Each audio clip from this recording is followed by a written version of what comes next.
3 killed the beat. What's up, y'all? If you know, you know. If you don't, hit the button below. I'm back with another reaction, y'all. I'm gonna make this quick and brief. I'm gonna try to make it as short as possible every single time. So this is just a reaction towards DJ QuiK and whoever Jason Martin is, breakdown of the Kendrick Lamar and Drake beef, rap beef versus competition. Let's get into it. The biggest beef in hip hop. I want to say it is the biggest beef. It's the biggest beef to me, right? Facts. It's the biggest battle lyrically to me. so far. Yeah, even though it is other than just Fowler or whatever. What I'm saying is that's the loudest for sure. Content-wise, this is all over. This is everywhere. When you count that we're in the social media age, like it's just the way it's just gone is crazy. From you being Kendrick's friend, how do you see that timeline of how this happened? Like, because it couldn't have started with the Future record. It couldn't have started with that. It's just like 10 years old. So as a person that doesn't know, old. Do you know the timeline of I don't think there ever was a beef. I just think it's still not a beef. It's a rap competition. That's what I meant. Rap beef. One of the scrap. Let's call it beef. Let me reiterate what I said. One of the what is it called? One of the illest rap competitions ever to come to our game that I've witnessed. Yeah. So you knowing the timeline, being insider, that's a you see how this timeline started? It was. I just, you know, Drake is an amazing artist, right? Word. And sometimes, like, when you've been running it for 15 years, like, 15 years, like, that's unheard of. Right. You have to start smelling yourself. Right. But you knew not to play with that guy. Man. The boogeyman. Like, we've all been in the studio with that guy. He's too quiet. We all know that guy raps, works out. That's it. Right.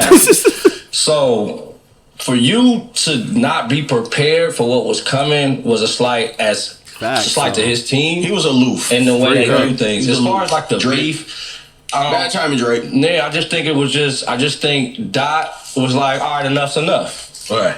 Enough's enough. Oh, you want this? You drop. You ain't about to back out of this. Like, you antagonizing a nigga that you know lyrically you really can't fuck with. They call it tickling the tail of the dragon. Because you thought he was gonna look at you like, man, I'm doing what I'm doing.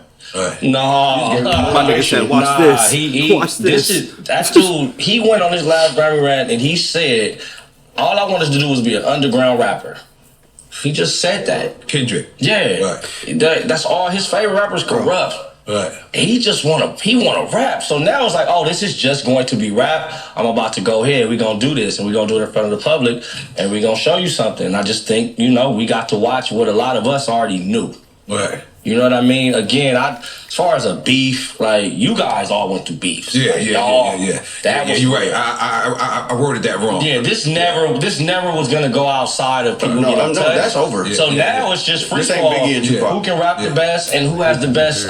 In this time, it's about strategy and release and album covers and who said something. It's not just the raps. You get what I'm saying? Right. So just strategy wise, you know, we watched TDE run this bitch for a long time, and now PG Lane. For you to not be prepared, it just says that you must have forgot who he was aloof. He thought he was playing around. He thought that Kendrick receded, and Kendrick was just chilling. He likes to be alone. He's Kung Fu Kenny. He don't want that. I think he thought that we wasn't gonna all rally behind because, you know, Drake had a few records with a few people from the city, and he got houses out there. Yeah, I mean, I play Kendrick Lamar music in Canada. You can still have them. Right. That's not that. But I think he just thought that we were just gonna like, you know, side with people that are popular. I believe at one point he was like antagonizing him, about even posting pictures of his manager, like, when y'all coming back, right?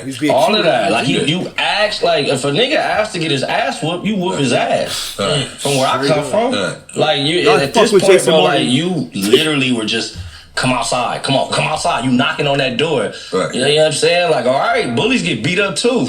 Because a lot of people were surprised. So you telling me you wasn't surprised at all? Not bro. Even the least. Man, dude, you knew this was gonna happen. Listen, man, there's just some guys know. Motherfuckers be some guys you just know, just like, because, like, bro, I've never seen somebody in the studio just, all right, let's go. And you think they're just gonna lay like 4 bars or like 8. This nigga lays the whole song with them weird voices, with the stacks. It's like, bro, did you have this already written? And this was in 2010. He was doing this. This was pre-bag. Right. And that's with distractions. He wasn't as, you know, IG and shit. as zen as he is now. Oh yeah, bro. It was so dope to watch, you know, Compton do it again. Nigga. Right. I tried to get him a deal with EA Sports because when they heard the song that he was on that I produced for NBA Live 10, they wanted him. Wow. And I'm looking at J-Rock like, bro, what are y'all gonna do with this guy, bro? This man's voice is crazy. I produced him, and I was like, how do I pay him? Like, who do I pay for this guy? Like, he's the price when EA Sports, I'm getting chills thinking about it. Corrupt, MERS, we did this theme song for NBA Live 10. And they heard it, and they came back. My lawyer was like, David, they want to double the price, and they want to buy the... I'm like, whoa. Kendrick did the little singing on that shit, and I'm sure that's why. So I go way back with him, like before he got his deal and all that shit. He was doing Section 80. So. That's funny. I love that guy. I'm sorry. No, but the way, like everybody not from California kind of rallied with Drake was a little interesting to me. That nigga's a foreigner, bro.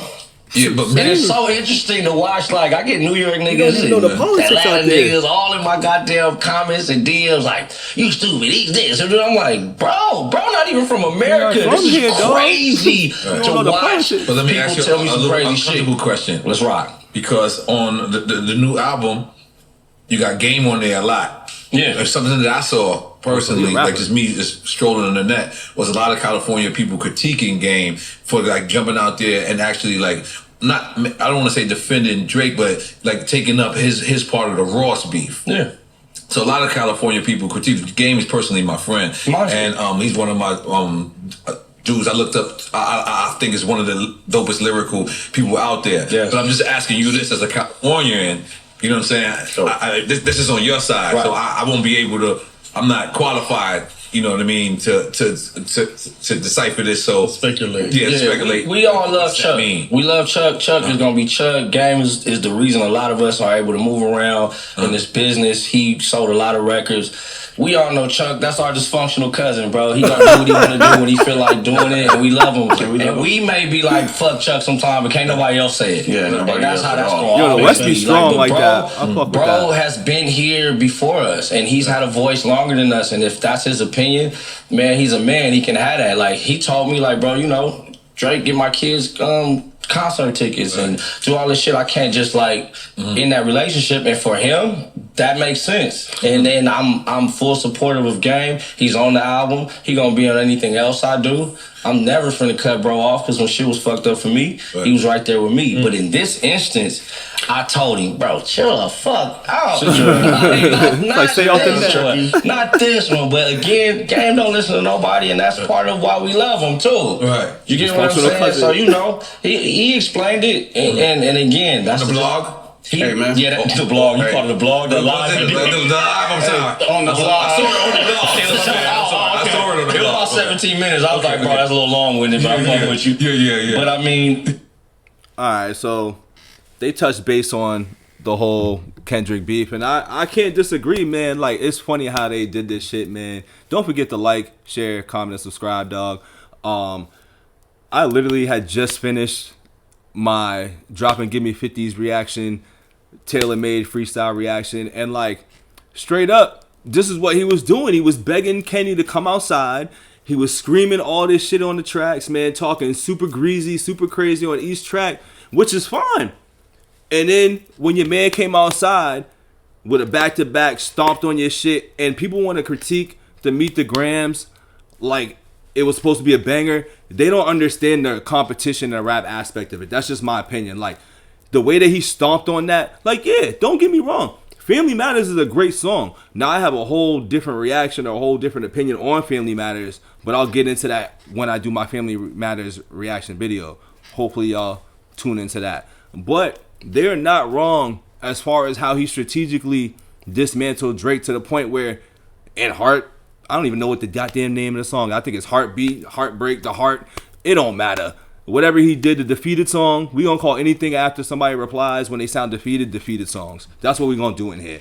Because that's what he did. He came out with a song and sounded defeated. And there's, once again, nothing wrong. Drake came out and put out dope records.